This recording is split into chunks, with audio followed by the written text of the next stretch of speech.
በስመ አብ ወወልድ ወመንፈስ ቅዱስ አሐዱ አምላክ አሜን። ዮም ፍስሐ ኮነ በእንተ ልደታ ለማርያም። በማርያም ልደት ምክንያት ዛሬ ደስታ ሆነ። ቅዱስ ያሬድ እንኳን ለእመቤታችን ለቅድስት ድንግል ማርያም የልደት በዓል በሰላም አደረሳችሁ።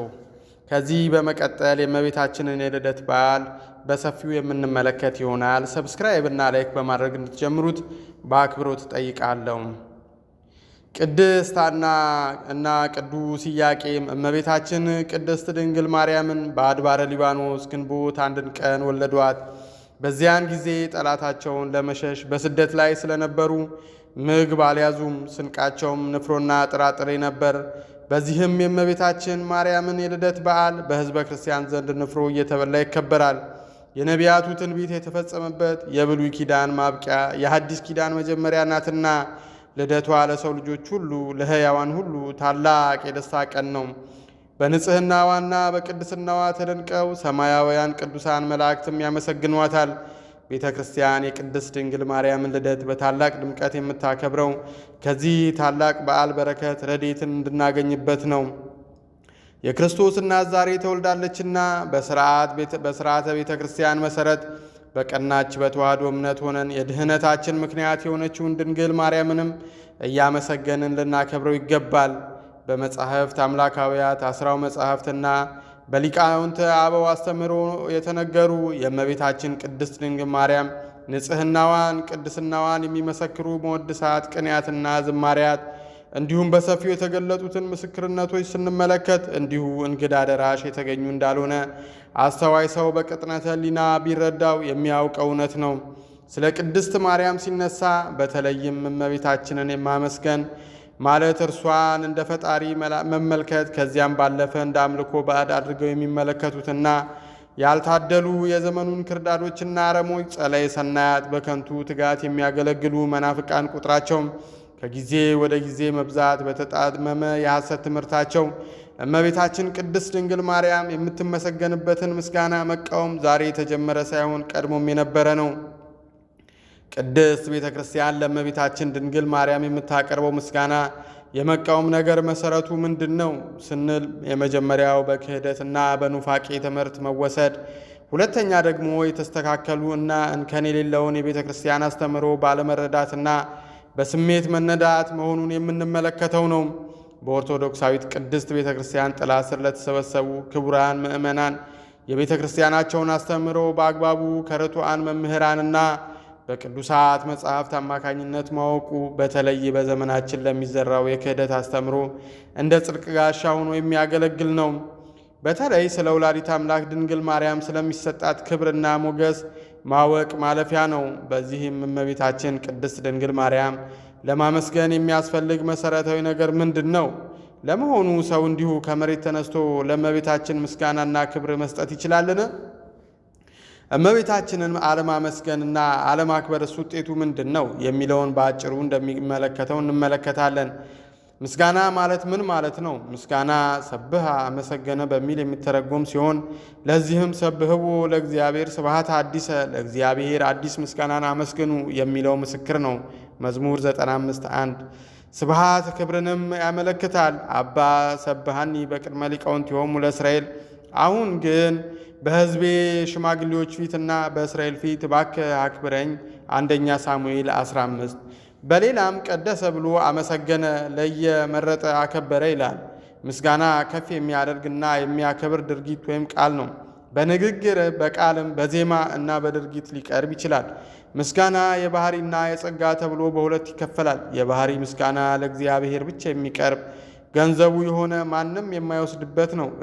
የእግዚአብሔር ምስጋና እግዚአብሔር በፍጥረቱ ሁሉን የምትገዛ ጌታ አምላክ ሆይ ሥራህ ታላቅና ድንቅ ነው፣ አንተ ብቻ ቅዱስ ነህ እየተባለ የሚመሰገን ራእይ ነው። ራእይ 5:3 እግዚአብሔር በባህሪው የተመሰገነ አምላክ ቢሆንም ከፍጥረት በተለየ ክብር ጥቅም እንዲሆንላቸው ሰውና መላእክት ያመሰግኑታል። መላእክት ለእግዚአብሔር የሚያቀርቡለት ምስጋና ለየት የሚለው ምስጋናቸው ሲሳይ ምግብ ስለሆነላቸው ነው። ረቂቃን የሆኑ መላእክት ረቂቅ ምስጋና ለእግዚአብሔር በማቅረብ የሚያቀርቡት ምስጋና ምግብ ሆኗቸው ይኖራሉ። ወሲሳዮሙ ለመላእክት ቅዳሴ ወስብሐት ወሰትዮሙ ፍቅረ መለኮት የመላእክት ምግባቸው ምስጋና መጠጣቸው የመለኮት ፍቅር ነው እንዲል መጽሐፍ አክሲማሮስ። በመጽሐፍ እስመ አኮቴቶሙ ረፍቶሙ መስመ ረፍቶሙ አኮቴቶሙ ምስጋናቸው ረፍታቸው ረፍታቸው ምስጋናቸው እንዳለ መላእክት ለእግዚአብሔር የሚያቀርቡት ምስጋና የማያቋርጥ በፍጹም ትጋት የሚቀርብ ነው። ድርሳነ ሚካኤል። የቅዱሳን መላእክት ምስጋና ለየት የሚያደርገው ዓለም ከተፈጠረ ጀምሮ እስከ ዛሬ ድረስ እያመሰገኑት፣ ነገር ግን የአንድ ሰዓት የግማሽ ግማሹን ያህል እንኳን ያመሰገኑት አይመስላቸውም። ወይ ይመስሎሙ ለመላእክት ከመዘ ቀደስዎ መጠነ መንፈቀ መንፈቃ ለሃቲ ሰዓት አመ ተፈጥረ ዓለም እስከኔሁም። መላእክት ዓለም ከተፈጠረ ጀምሮ እስካሁን ድረስ አመስግነውት የአንድን ሰዓት የእኩሌታዋን እኩሌታ ያህል ያመሰገኑት አይመስላቸውም እንዲል መጽሐፍ አክሲማሮስ። ምስጋና ለልዑል እግዚአብሔር ለጌትነቱ ለአምላክነቱ የሚቀርብ ውዳሴ ሲሆን ለቅዱሳን ለእመቤታችን የሚቀርብ ደግሞ ጸጋቸውንና ክብራቸውን የሚገልጽና ከፍ ከፍ የሚያደርግ ነው። ምስጋና ለእግዚአብሔር የሚቀርብ ውዳሴ ነው። ይህም በአምላክነቱ በፈጣሪነቱ ያደረገልንን መግቦት ቸርነቱን በማሰብ ያለንን ፍቅር የምንገልጽበት ነው። ምስጋና መገኛው ባለቤቱ እግዚአብሔር ነው። ስብሐቲሁ ዘእምኀቤሁ ወውዳሴሁ እምዚአሁ ምስጋና ውዳሴም ከእርሱ የእርሱ ነው እንዲል ለእግዚአብሔር የአምልኮ ወይም የባህሪ ምስጋና ሲቀርብለት፣ ለወዳጆቹ ደግሞ የጸጋ ወይም የአክብሮት ምስጋና ይቀርባል። ዮሐንስ አፈወርቅ።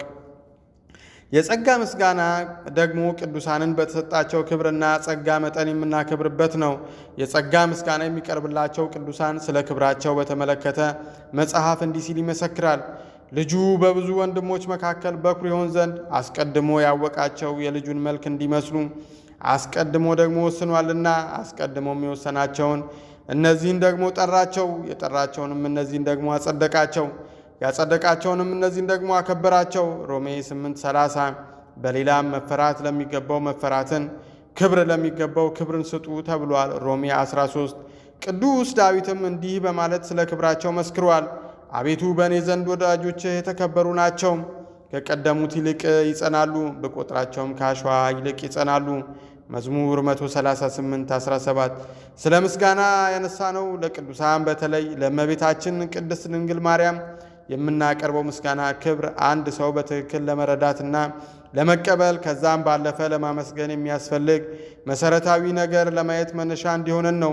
እመቤታችንን ለማመስገን የሚያስፈልግ መሰረታዊ ነገር ምንድን ነው ለሚለው ጥያቄ መልሱ ባጭሩ አንድ ሰው ለእመቤታችን የሚቀርብ ምስጋናና ክብር ለማቀበል የሚችልበትን መንገድ ለማየት እንዲመች በቅደም ተከተል ሁለት ጉዳዮችን እንመለከታለን። መጽሐፍ ቅዱሳዊ ዕውቀት የተነገረውን ቅዱስ አምላካዊ ቃልን በተነገረበት መንገድ ሳይጨምሩና ሳይቀንሱ እንዲሁም የግል ሐሳብ ሳያክሉ ማንበብ ማጥናትና መማር ከአንድ ትክክለኛ ክርስቲያን የሚጠበቅ ተግባር ነው። ከዛም ባለፈ መጽሐፍ ቅዱሳዊ የአበው ትርጓሜ መመልከትም ለሚታወክ ልብ ፍቱን መድኃኒት ነው። ያልተከለሰና ያልተበረዘ አምላካዊ ቃል ለማግኘት ደግሞ በቅድስት ቤተ ክርስቲያን ጥላ ስር መጠለል የግድ ነው። ምክንያቱም ይህንን ሀብት የጠበቀችውና ያላት ቤተ ክርስቲያን ብቻ በመሆኗ ነው። ትክክለኛ የተቃና መጽሐፍ ቅዱሳዊ ዕውቀት ያለው ሰው ለቅዱሳን የሚቀርብ ምስጋና፣ ውዳሴ፣ ስግደት ለእግዚአብሔር ከሚቀርብበት መንገድ ጋር እያገናኙና እያጣረሱ ግራ መጋባትን ያቆማል። በእርግጥ ከመሠረታዊና መጽሐፍ ቅዱሳዊ የአበው አስተምሮ ጋር ያልተገናኙ ሰዎች ምዕመናን ወደ ማደናገር ይገባሉ። በተለይም በእኛ ዘመን የሚያደናግሩ የነፍስ ሌቦች ሞልተዋልና መጠንቀቅ ተገቢ ነው። የበግ ለምድ ለብሰው ከሚመጡባችሁ በውስጣቸው ግን ነጣቂዎች ተኩላዎች ከሆኑ ከሐሰተኞች ነቢያት ተጠንቀቁ እንዲል ማቴዎስ 7:15። በእርግጥ መደናገሩ የፈጠራቸው ሌሎች ነገሮች እንዳሉ ሆነው መጽሐፍ ቅዱሳዊ ሐዋርያዊ ትውፊትና የአበው አስተምሮ በአግባቡ ካለማወቅ የሚመነጭ ነው። ይህንንም ያልነው በየዋህነት ለሚነሱት ነው እንጂ አውቆ አበዶች ተሐድሶ መናፍቃንን አያጠቃልልም። ምክንያቱም እነዚህ ወደውና ፈቅደው በኑፋቄ ማበዳቸው ስለሚታወቅ ነው። ይህንን እብደት ደግሞ ቅዱስ ጳውሎስ የሥጋ ሥራ ይለዋል። ገላትያ 5:21 የሥጋ ሥራም ውጤቱም እንደሆነ እንደሚከተለው ጽፎታል። ሥጋ በመንፈስ ላይ መንፈስም በሥጋ ላይ ይመኛልና እነዚህም እርስ በርሳቸው ይቋወማሉ። ስለዚህም የምትወዱትን ልታደርጉ አትችሉም። በመንፈስ ብትመሩ ግን ከሕግ በታች አይደላችሁም። የሥጋ ሥራም የተገለጠ ነው። እርሱም ዝሙት፣ ርኩሰት፣ መዳራት፣ ጣዖትን ማምለክ፣ ሟርት፣ ጥል፣ ክርክር፣ ቅንዓት፣ ቁጣ፣ አድመኛነት፣ መለያየት፣ መናፍቅነት፣ ምቀኝነት፣ መግደል፣ ስካር፣ ዘፋኝነት ይህንም የሚመስል ነው።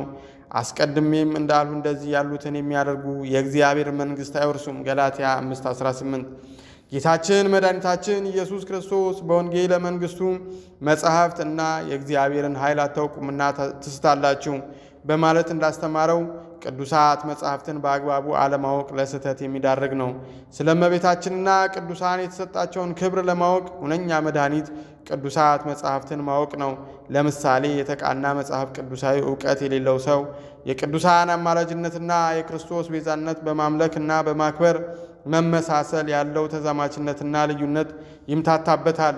በቅዱሳት መጻሕፍት ላይ እኔ የዓለም ብርሃን ነኝ ዮሐንስ 8:2 እናንተ የዓለም ብርሃን ናችሁ ማቴዎስ 5:2 እንዲሁም ለጌታ ለአምላክህ ስገድ እርሱንም ብቻ አምልክ ማቴዎስ 4:2 ወንድሞችህ አንተን ያመሰግኑሃልና በፊትህ ይሰግዳሉ ዘፍጥረት 5:8 የሚሉትን ጥቅሶች ስናያቸው የቅዱሳን ብርሃንነትና የክርስቶስ ብርሃንነት፣ የእግዚአብሔር እረኝነትና የቅዱሳን እረኝነት ለጌታ መስገድ ብቻና ቅዱሳንን ማመስገን ለእነርሱም ስግደት ማቅረብ እነርሱን ማክበር እንደሆነ በቀላሉ መገንዘብ ይቻላል።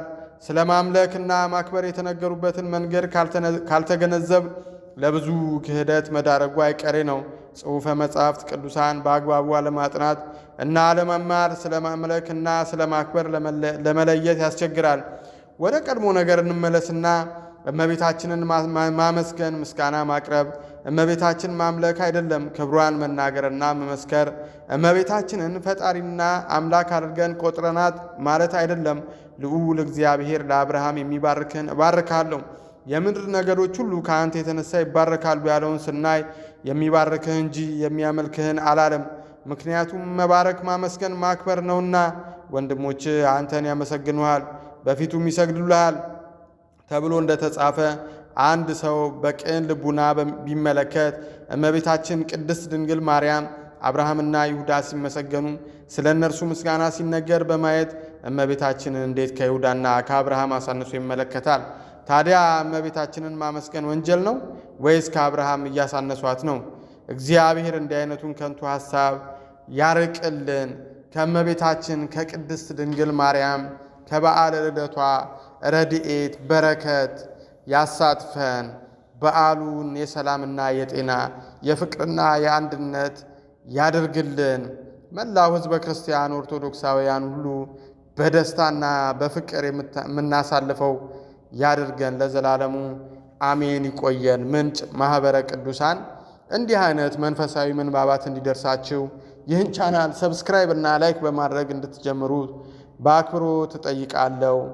ስለምታደርጉትም አመሰግናለሁ።